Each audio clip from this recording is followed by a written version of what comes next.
Ladies and gentlemen, we are back to check out a brand new video from the Goji Center where someone, once again, and has the goals and the balls to try and challenge Goji Center's those hybrid Sauruses. Let's see how they failed this time. And On May 5th, 2023, Goji Center teamed up with damn, 2 years ago, shit! artists and researchers to analyze the long-lost hybrid, the faulty Ultimasaurus, and create a new and improved Gestalt monster truly capable of the carnage the Chaos Effect monster failed to inflict. And they succeeded. The Ultima Imperatrix. A year later, the crew did the same, to the Scourge of Jurassic World to even greater reception.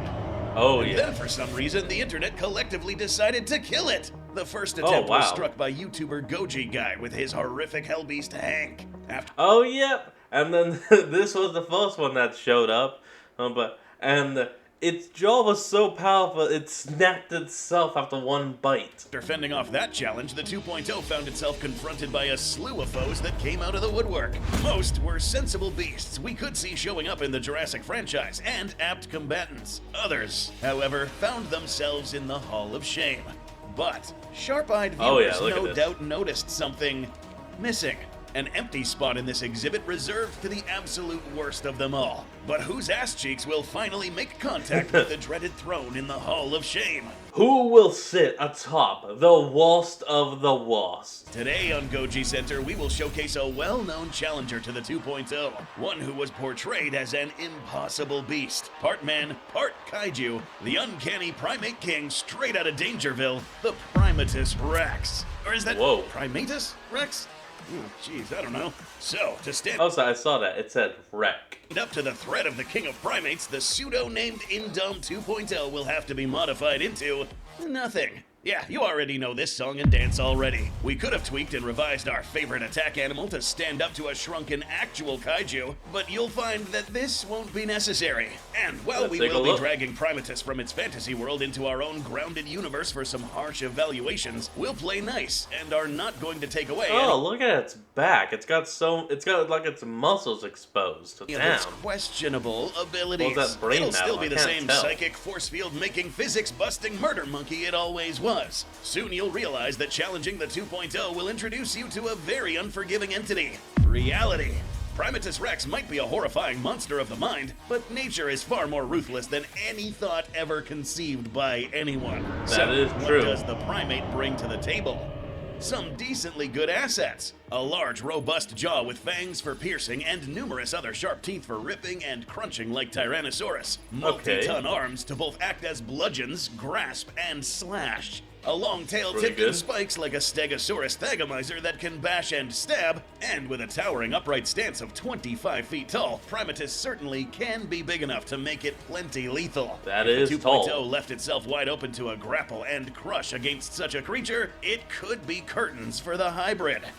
However, and get comfortable everyone, because class is in session. There's a reason nothing like this ever Take notes. Get out your number 2 pencils, folks. existed in nature, and folks at Dangerville might have left a few weaknesses in the design that would make tangling with the 2.0 a Herculean effort. For every benefit of a design feature, there could be certain drawbacks. Hank, status deceased. And if there was anything we hope to have shown Still you cool, on this though. channel, it's that humanity can rarely outsmart nature when contradicting it. Weakness number 1, skin. Have you noticed that outside of Go humans, on. primates have almost never become apex predators? There is exactly one species of purely carnivorous, bloodthirsty primate that butchers prey and stalks in the dark forests of South Asia. This thing, called a tarsier, these Oh, hopping night yeah. stalkers are the scourge of grasshoppers, lizards, and frogs they dispatch by ripping the heads off. So, why It's also extremely small. Like, it's smaller than your thumb. haven't larger primates really accomplished all that much hunting on a bigger scale Well, than a as mob small of as your chimps thumb. jumping a monkey a quarter their size? After all, it took humans multiple millions of years and the invention of spears to start seriously having an occupation more dignified than big cat food. Part of the reason Yeah. is the skin. Primates have some of the best sense of touch of any animal. Very useful for navigating trees and high dexterity to use tools, but not really good at resisting injuries from struggling prey or fighting rivals. Oh, let's take a look at Demented Monkeyzilla real quick, and it seems as if we have a problem. This fur and skin composition comes straight from primates. Skin is made up of multiple components and layers. In primates, the dermis and epidermis are more rigid, and there's less fibers called collagen and elastin connecting the tissue. Really this now? means primate hide is much less flexible, and can't bend around claws and teeth as well as other mammals. Own a pet cat or dog, you'll probably notice you can pretty easily pull up their skin without hurting them. This same elasticity allows them to move around and withstand both impacts and stabbing teeth or claws better. The same kind of squabbles between two lions leaving each other with scratches on their face might skin a primate alive. For particularly beefy primates like mountain gorillas, thicker skin, layers of fat tight against the muscle, and more covering fur help to protect the limbs and body from injuries, something the lean and mean Primatus seemingly lacks. Now, this isn't to say cutting up an ape is like knifing through butter. Hide is still not something easily pierced, just that there's going to be way less resistance on the skin, and certain types of injuries like shredding and gashes that do slice the skin are going to leave some nasty cuts. This was a reason that while the Indominus 2.0 had some primate genes in its roster, these were far less pronounced and mostly fixed on the internal musculature and skeleton. That armored hide from the African dwarf crocodile was picked for optimal protection without costing much flexibility, specifically to cover this problem. But the ways the Primate King differs from other primates also came back to bite it in another way.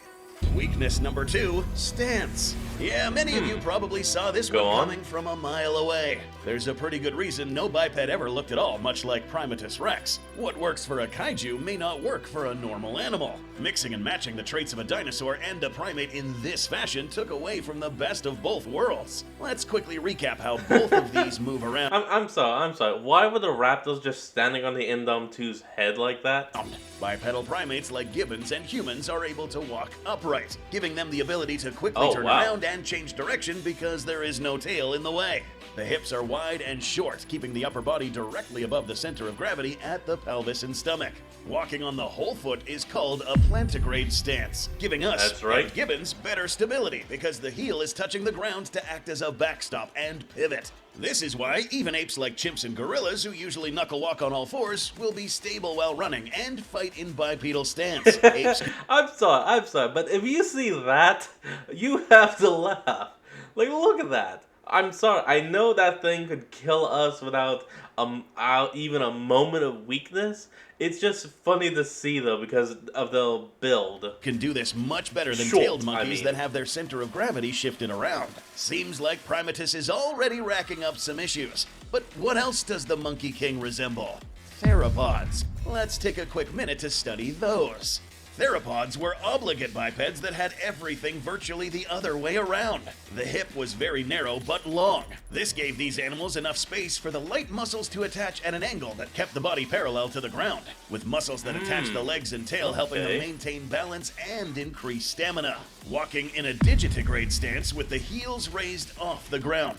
You know when you see birds and it seems like they have backwards pointing knees? Same thing. They inherited it from their ancestors, and this reverse knee orientation is actually the heel you're looking at. That long tail is critical for keeping balance when walking around at a huge size, but only when standing parallel with the ground. Going upright for a long time and walking around like this could result in toppling over.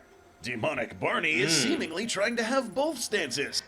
Demonic Barney. The parallel stance of a theropod and upright stance of apes. This can lead to compromised mobility and stability when trying to fight. The body being that far up with long digitigrade legs bent like this means building speed and keeping your stamina while doing so is going to be way harder than it would be for a theropod. So this now means that getting hit by a similarly sized opponent in a charge would wind up toppling Primatus rex over much easier than the other way around. This is one of those times we're trying to be the jack of all trades and failing miserably. But hold on a sec. There are animals in real life that resemble this. What about those? Well, yes, there are, like kangaroos and sloths. They can get away with this, though, because they have different arrangements for their hip and tail to pull this off. Spinosaurus and Therizinosaurus pulled this off as well to some degree because they had very wide stances with four-toed feet and shorter legs to keep their center of gravity lower.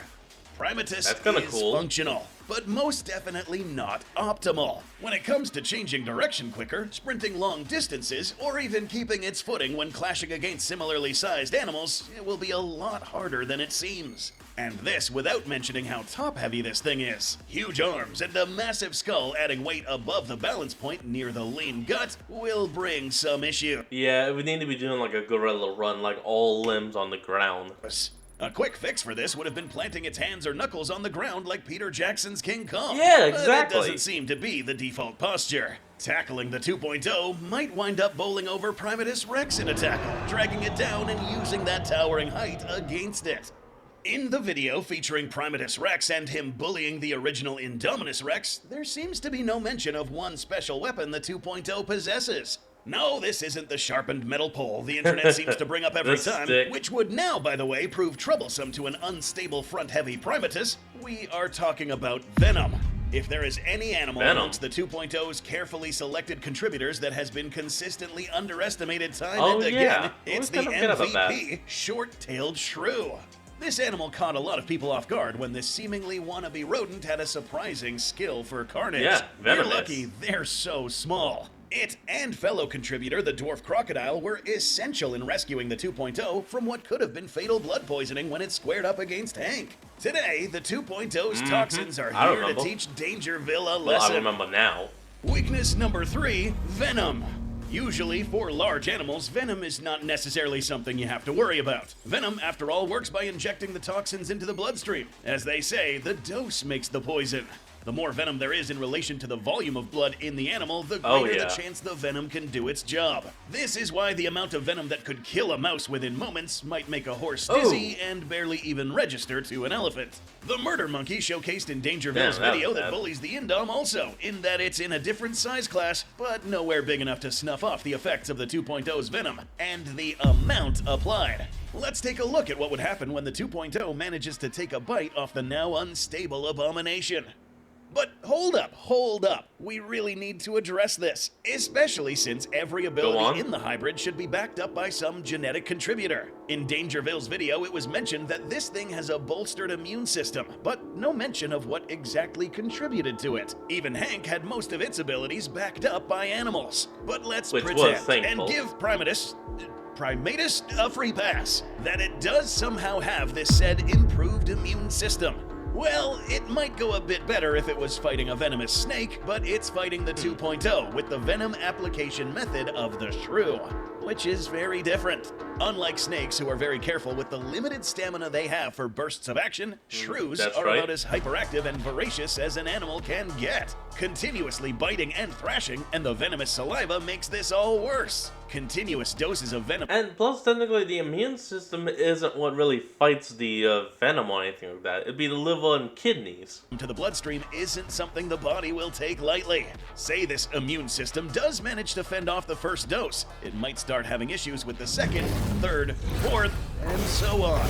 The body takes time fighting off these foreign agents and can become overwhelmed. Not to mention that this neurotoxin will cause paralysis at a parabolic rate as each bite is inflicted, affecting the nerve cells and, hold on. Alright, yeah, we need to talk about this. Please. Primatus comes wobbling into the battlefield with enlarged brain tissue that allegedly gives it psychic powers. It might be protected from outside attacks by Primatus's foresight to cover its blind spots and a force field, which in the realm of reality wouldn't exist, but here goes yet another free pass. Primatus can keep its force field ability, cause one good bite and it's out of commission. How about a venomous tax from the inside? Alright fellas, pop quiz. Where do you think a neurotoxin that targets nerves is going to affect the most? Well, obviously I'll give you a couple seconds. A. Did you pick answer A? Yes? Congratulations! Dangerville selected option F. Now, admittedly, a small dose of venom would not affect a theropod or normal primate of similar size to the same degree. But this venom still has horrid effects on the muscles and nerves for an opponent, like this. In this case, however, this superfluous amount of brain tissue ended up giving Primatus a bigger weakness to this. And because neurons still have to act like neurons to transmit information between the cells regardless of what you are, otherwise you couldn't even move, this means the more bites Primatus incurs, the more its mind and body are going to stop working. And, well, yeah, eventually this thing would just straight up have a stroke and just drop. As we already covered, the evil monkey is shrink-wrapped in tightly fixed skin around the muscles with very little padding underneath, making it bleed quicker and giving more opportunities for this venom to leak with every bite. The fur could deflect some of it, but anything on the bare parts like arms, chest, neck, face, and that uncanny tail would prove catastrophic. And if that happens, well, its fate might even get more grisly if the Primate King loses the fight. Shrews and their fellow venomous cousins like moles will sometimes store their prey alive to eat them fresh later once they go catatonic. Oh, for the kids watching, this is the act of storing the bodies of prey, still alive but paralyzed, to then eat fresh later. A hallmark attribute of the 2.0 is that it does resemble the shrew's hunting methodology. There is something else. Terrible. A naturalist study found that short-tailed shrews cache away over 85% of their prey. In many cases, the 2.0 would wind up killing prey on the spot. But if its prey locks up and goes catatonic, that being paralyzed but still alive, those instincts might kick in. And 2.0 could drag and store the monkey somewhere to eat for lunch later. Now, to the point made in Dangerville's video. This animal is coming from an alternate universe, host to different rule sets which cancel out lots of rules of physics, and with a bit of wiggle room when it comes to supernatural abilities like telepathy and force fields. An Indominus in this fictitious realm could fall to Primatus quite easily, with tool use or with its bare hands due to a noticeable physical advantage. However, while being a fearsome opponent, fighting the 2.0 means dealing with the bitter truth of reality. And here in the realm of realism, Primatus gets an F and is worthy to stand side by side with those in the Hall of Shame. Let him stand. Here's an offer we are going to throw at Dangerville. No, let him not stand because he clearly can't walk. Who just randomly threw their hat inside the wrong ring. The seat is empty and is eagerly waiting for those hairy ass cheeks to make contact. If you refuse, then we got something prepared.